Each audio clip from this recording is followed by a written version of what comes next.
बजने को है। शंखनाद में आप सभी का स्वागत है। आपके साथ मैं हूं चित्रा त्रिपाठी। इस वक्त स्टूडियो में जिस तरह की तस्वीरें हम आपको दिखा रहे हैं, इसके जरिए आपको अंदाजा लग गया होगा कि जगह जगह से तांडव की जो तस्वीरें सामने आई हैं वही हम आपको दिखाने वाले हैं आज अपने इस खास पेशकश में। लेकिन शुरुआत इस वक्त की बड़ी खबर के साथ हम करने जा रहे हैं। 19 जुलाई से संसद का मॉनसून सत्र शुरू होने जा रहा है। उसके ठीक पहले कांग्रेस सदन में नेता बदलने की तैयारी में जुट गई है।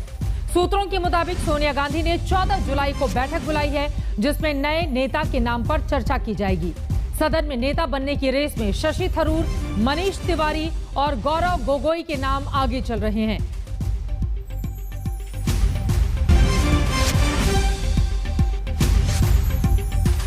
अब 14 जुलाई की बैठक से क्या निकलता है, इस पर रहेगी हमारी नजर। लेकिन अब बात कुदरत के कहर की। कुदरत ने अलग अलग राज्यों में जमकर तांडव किया है।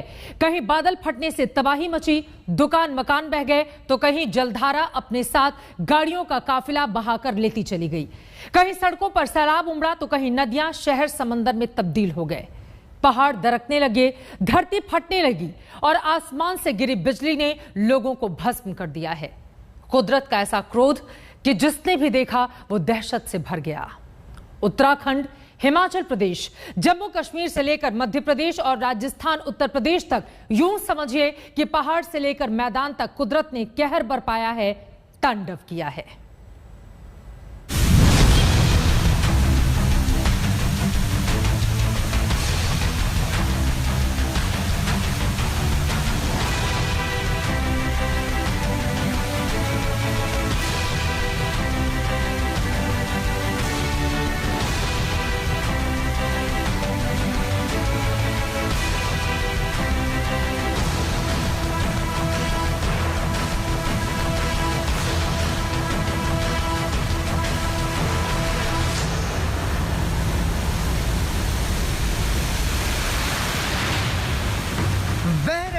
दर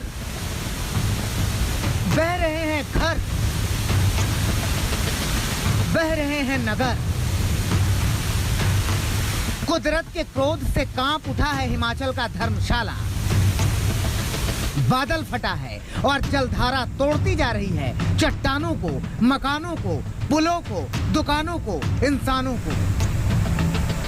बादल फटा है और कुदरत का कंठ क्रोध से कांप रहा है। तिनके की तरह बहती हुई कारों को देखना दहशत से भर देने वाला है। भाग सुनाग के पार्किंग क्षेत्र में कहर बनकर बह रहा है पानी। जलधारा का ये शोर तोड़ रहा है लोगों के हौसले को। पार्किंग में खड़ी कारें एक साथ बहकर यहाँ पहुंची हैं और किसी सूखे पत्ते की तरह बहती आ रही है एसयूवी कार। बहती हुई एसयूवी का लोग वीडियो बनाते हैं और दहशत से चीखते चिल्लाते हैं। चट्टानों को तोड़कर बहती हुई जलधारा सब कुछ चकनाचूर करने पर उतारू है। बादल फटा है और बह रहा है बंटाधार करते हुए। धर्मशाला के चैत्रु गांव में मांझी नदी का ऐसा रौद्र रूप कि जो भी देखे सीने में सिहरन उठे। मांझी नदी अपने साथ इस महिला का मकान बहा ले गई, दुकान बहा ले गई, अरमान बहा ले गई। कुछ नहीं बचा, सब बह गया। हाँ जी, घर बह गया, मेरी गाड़ी, स्कूटर, स्कूटी सब बह गया। पता भी नहीं लग रहा हमारा यहाँ कुछ था अभी।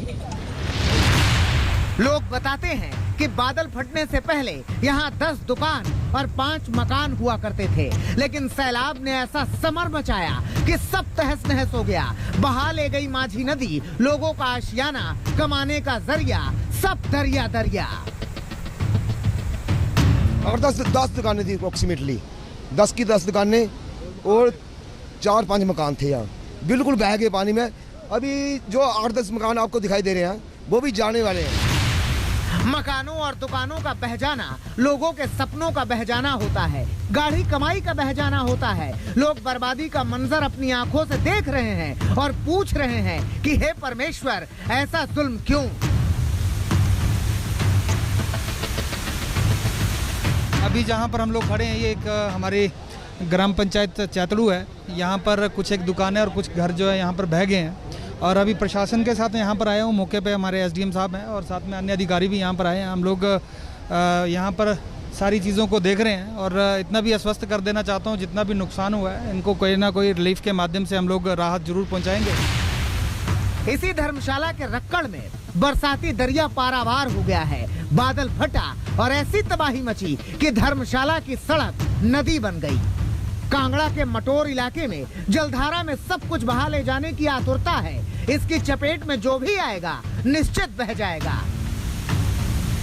हमारा जो ये बहुत हैवी रेनफॉल है, इसकी वजह से बहुत जो डैमेज है वो रिपोर्ट किया गया है विभिन्न पार्ट्स ऑफ डिस्ट्रिक्ट से। इसके अंदर जो कॉल्स हमें भी काफ़ी आई हैं, जो लोग स्ट्रैंडेड हुए हैं उनको रेस्क्यू किया जा रहा है। जिन लोगों के घरों को डैमेज हुआ है वहाँ पे उनको, जो होमलेस रेंडर हुए हैं उनको भी जो रिलीफ है वो प्रोवाइड किया जा रहा है। न जाने कुदरत का क्रोध हिमाचल पर क्यों टूटा है कि इस क्रोध के टूटने से टूट रहे हैं पहाड़, दरक रही हैं सड़कें। भूस्खलन ने रामपुर नेशनल हाईवे को ठप कर दिया है। यही हाल कुल्लू का भी है। कुल्लू में भी पृथ्वी डोली और धरती फटने लगी। हिमाचल में कुदरत का ये कहर न सिर्फ स्थानीय लोगों को दहशत ज़दा कर रहा है, बल्कि हिमाचल पहुंचे सैलानियों में भी डर भर रहा है।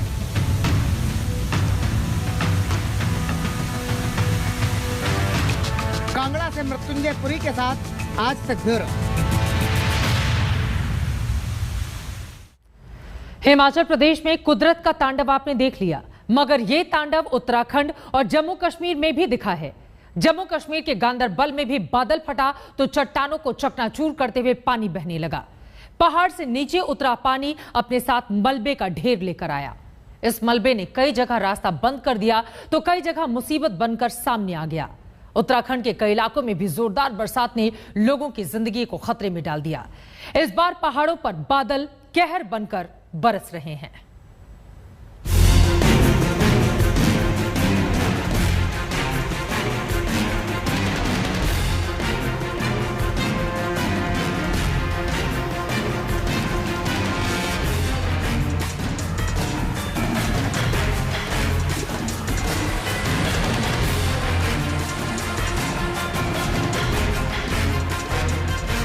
पानी का ये शोर दहशत पैदा करता है। दहशत ये कि कहीं बह ना जाए आशियाना। दहशत ये कि कहीं बह ना जाए जीवन का जतन। दहशत ये कि कहीं कुदरत का क्रोध तबाही का मंजर और गहरा न कर दे। तस्वीरें जम्मू कश्मीर के गांदरबल की हैं। देखिए, यहाँ बादल फटा तो किस कदर चट्टानों को चकनाचूर करते हुए बहा पानी। पहाड़ से निकला मलबा बस्तियों में बहता चला गया। मॉनसून ने जिस अंदाज से पूरे देश में तबाही मचाई है, आते आते जहां अलग अलग जगहों पर जो है बिजलियां गिरने से लोगों की जाने गई है, वहीं पर मध्य कश्मीर जो गांदरबल इलाका है वहां पर एक क्लाउड बर्स्ट हुआ है, जिससे फ्लैश फ्लड्स जो है उनकी स्थिति बनी है। इन फ्लैश फ्लड्स में कई सारे घर जो हैं वो तबाह हुए हैं और कई सारी सड़कों को नुकसान पहुंचा है। पहाड़ों पर होने वाली बरसात अपने साथ सिर्फ पानी नहीं लाती, बल्कि चट्टानों को दरकाती है, तोड़ती है और बिछ जाती है सड़क पर। श्रीनगर जम्मू हाईवे पर रामबन के पास की सड़क भूस्खलन की वजह से बंद हो गई।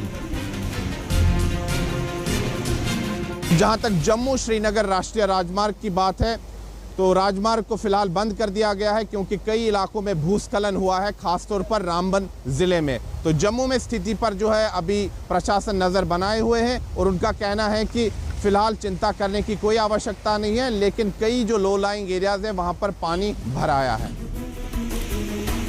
तो जिन्होंने पहाड़ की चोटी को चीर कर समतल सड़क बना दिया, जिन्होंने प्रगति के नाम पर पर्वतों के पेट में सुरंग बनाई, जिन्होंने नदियों को निचोड़कर बिजली पैदा करने की चाहत दिखाई, वो भूल गए कि विकास का पैमाना प्रकृति से युद्ध करके नहीं किया जा सकता। लिहाजा विभीषिका झेल रहे हैं लोग। देखिए ना, चंपावत में बेहिसाब हुई बरसात ने प्रलय मचा दी है। सड़कें डूबी हुई हैं, घरों में पानी घुस चुका है, दूर दूर तक सिर्फ पानी ही पानी है। बरसाती नाले ने नदी का आकार ले लिया है और इसी में फंस गया है ये बाइक सवार। बाइक सवार को निकालने का रेस्क्यू ऑपरेशन चल रहा है। पानी में फंसी बाइक को निकालने में लोग बाइक सवार की मदद कर रहे हैं। नाले के दोनों किनारों पर बड़ी तादाद में लोग नजर आ रहे हैं। जब कोई जतन नहीं सूझा तो नाले को पत्थर से पाटने का अभियान शुरू हुआ। स्थानीय लोगों के साथ साथ पुलिस वाले भी नाले में पत्थर फेंकने लगे। यहाँ रास्ते की वजह से मना कर दिया गया। तो आप वापस जाओगे? सर मजबूरी है सर, जाएंगे पर जरूर। बह गई है पहले वो आखिरी गोला पे रोड पूरी खराब हो गई, पेड़ उड़ करके रास्ता जगह जगह बंद होकर रखा है। बहुत पानी आ रहा है वहाँ से, हर जगह पूरा दुकान इतना बह रखा है, देखोगे आप पूरे दुकान 4-5 दुकानें बह रखी है। उत्तराखंड के बागेश्वर में आकाश से मूसलाधार मुसीबत बरसी है। कपकोट ब्लॉक में सुमगढ़ के अठाड़ बनतोक में तो भयानक भूस्खलन हुआ है। लोग जब गहरी नींद में सोए थे तभी लैंडस्लाइड से आया मलबा एक मकान पर गिरा। मलबे की चपेट में आकर 3 लोगों की मौत हो गई। एसडीआरएफ और पुलिस ने 10 घंटे की कड़ी मशक्कत के बाद मलबे से शवों को निकाला। ये बागेश्वर का वही सुमगढ़ गांव है जहां 2010 में भी भारी भूस्खलन हुआ था, जिसमें सरस्वती शिशु मंदिर में पढ़ाई कर रहे 18 बच्चे कुदरत के कहर का शिकार हुए थे। निश्चित तौर पर मैं कहना चाहूंगा कि इस गांव के विस्थापन के लिए सरकार को सुध लेनी चाहिए, क्योंकि 2010 की घटना के बाद भी अगर हम नहीं चेते यहाँ पर को, तो निश्चित तौर पर जगह जगह दरारें यहाँ पर को आ गई हैं। जगह जगह यहाँ पर को लोगों के आवासी को दीवारों को खतरा हो गया है, मकानों को खतरा हो गया है। तो कहीं ना कहीं सरकार को इसके बारे में गंभीर होने की जरूरत है। शहर वाले पहाड़ों पर मौसम का लुत्फ उठाने जाते हैं, लेकिन पहाड़ वाले ऐसी बरसात से डरते भी हैं, दहशत ज़दा भी होते हैं, क्योंकि उन्हें मालूम है कुदरत भी और कुदरत का क्रोध भी। जम्मू से सुनील जी भट्ट, श्रीनगर से अशरफ वानी और बागेश्वर से जगदीश पांडे के साथ आज तक ब्यूरो। पहाड़ों पर तो बादलों ने कोहराम मचाया, मगर मैदानी इलाकों में कुदरत ने वज्र बाण चलाया और कई लोगों को भस्म कर दिया। अलग अलग शहरों में वज्रपात हुआ, बादलों की गरज के साथ आकाशीय बिजली गिरी और तबाही के निशान अपने पीछे छोड़ गई। जयपुर में भी आमेर के किले पर लोग मौसम का लुत्फ उठाने के लिए जुटे थे, मगर किसे मालूम था कि यहां आकाश से मौत बरसेगी, कुदरत का तांडव होगा।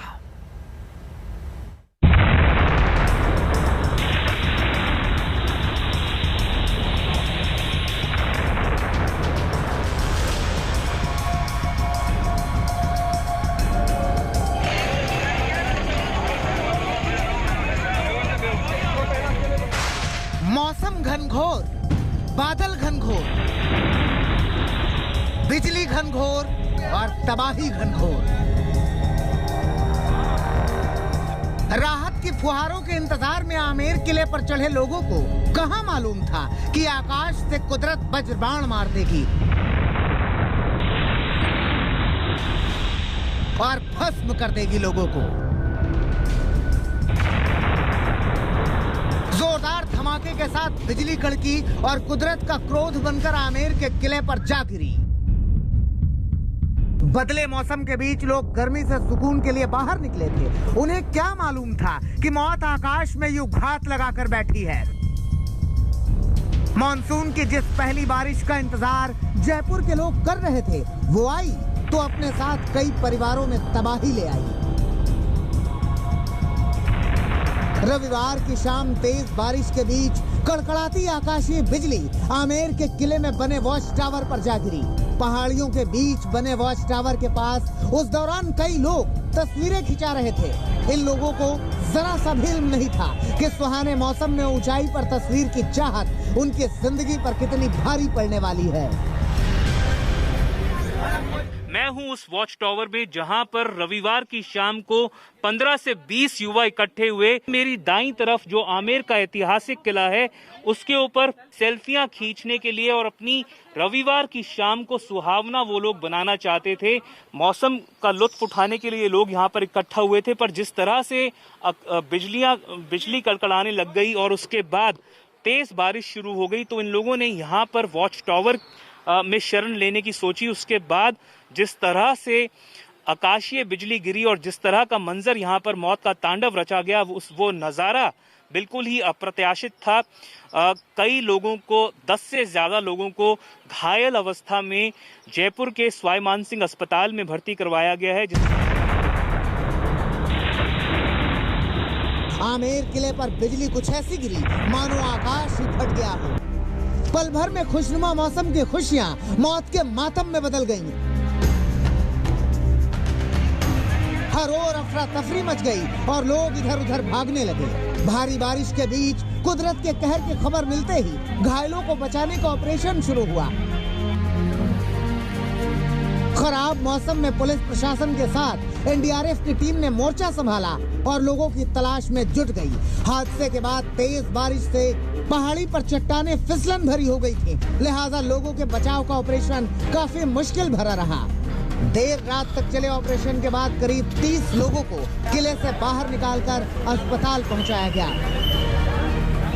आकाशीय बिजली गिरने की सूचना से कई लोगों के घायल होने की बात आई थी। उसके बाद यहाँ पर हमारे एसीपी आमेर, एसएचओ आमेर मौके पर पहुँच गए थे और कंट्रोल रूम के द्वारा सिविल डिफेंस की टीम को, एसडीआरएफ को बुलाया गया तत्काल। यहाँ पे जो भी इक्विपमेंट्स थे, ड्रैगन लाइट्स थे, बाकी संसाधनों के साथ यहाँ पे तत्काल सारी टीमें पहुँची।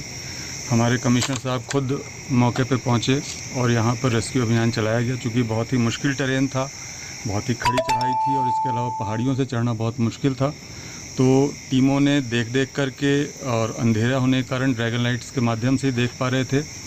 तो लगभग यहाँ से 30 से ज़्यादा लोगों को शिफ्ट किया गया है, ऊपर से नीचे उतारा गया। सिर्फ जयपुर को ही इस आसमानी आफत की मार नहीं झेलनी पड़ी, बल्कि राजस्थान के कई शहरों में आकाशीय बिजली का ऐसा ही सितम देखने को मिला। धौलपुर में आकाश से गिरी बिजली ने 3 मासूमों को झुलसा दिया और तीनों की मौके पर ही मौत हो गई। झालावाड़ और टोंक में भी आकाशीय बिजली ने 2 युवकों की जान ले ली। पूरे राजस्थान में 20 जिंदगियों को आसमान से गिरी बिजली ने खाक कर दिया और कई परिवारों में मातम पसार दिया। इस आफत के बीच सीएम अशोक गहलोत ने पीड़ित परिवारों के लिए मदद का ऐलान किया है ताकि लोगों के जख्मों पर मरहम लगाया जा सके। राजस्थान में कई जिलों में आकाशीय बिजली मौत का ऐसा मंजर लेकर आई जिसकी यादें लंबे समय तक लोगों के दिलों में खौफ पैदा करती रहेंगी। देवंकुर के साथ शरद कुमार, जयपुर, आज तक। कुदरत का ऐसा कहर बरपा जो किसी ने सोचा भी नहीं था, मगर अकेले राजस्थान में ही नहीं, मध्य प्रदेश और उत्तर प्रदेश के अलग अलग शहरों में भी आकाश से बिजली गिरी और कई जिंदगियों को राख कर गई। किसी ने ऐसे मॉनसून की आहट की कल्पना भी नहीं की थी जिसमें मौत बरसे। कुदरत का ये तांडव असहनीय है। हर तरफ चीख पुकार की तस्वीरें यकीनन बेचैन और परेशान करती हैं।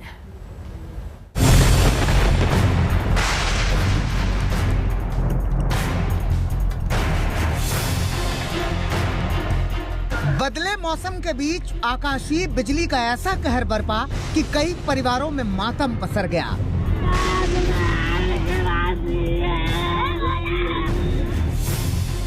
आकाश से बिजली गिरी, लोग झुलसे और पल भर में कई जिंदगियां खाक हो गईं। बारिश से बचने के लिए लोगों ने जिन जगहों का सहारा लिया, उसी जगह पर काल वज्र बनकर टूट पड़ा।